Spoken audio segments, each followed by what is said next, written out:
Good morning. Umagang-umaga dito sa amin. Iyan, kababangon lang, walang suklay, walang make-up. Pero I'm here sa labas ng bahay namin dito sa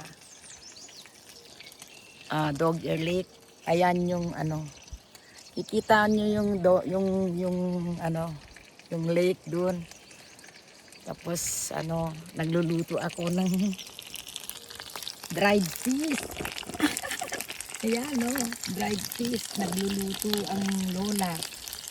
Sa labas ako nagluluto. And this one yung eel na pinadala. Ayan nakikita ba?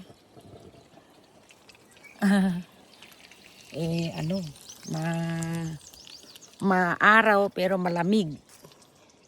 The sun is there. Pero malamig. Nagsasweater kami sa gabi. Tingnan mo itsura ko, hindi pa nagsuklay. Antayin ko lang na mabira. Ayan Magkain tayo mamaya, magluluto ng kanin. Yan, yung mga padala sa akin ng mga dried fish. Tapos may pusit pa, ganun. Bumili ako ng pusit. Yan.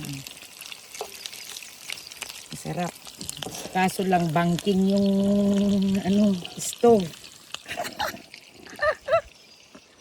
Bangking ito ang isisunod kong lutuin. Yung il. Maluwang, green. Tingnan mo yung lake. That's the lake. Yun Yun yung lake. Nakakita kami ng kaninang umaga. Wild deer. I-post ko mamaya sa Thank you. Bye.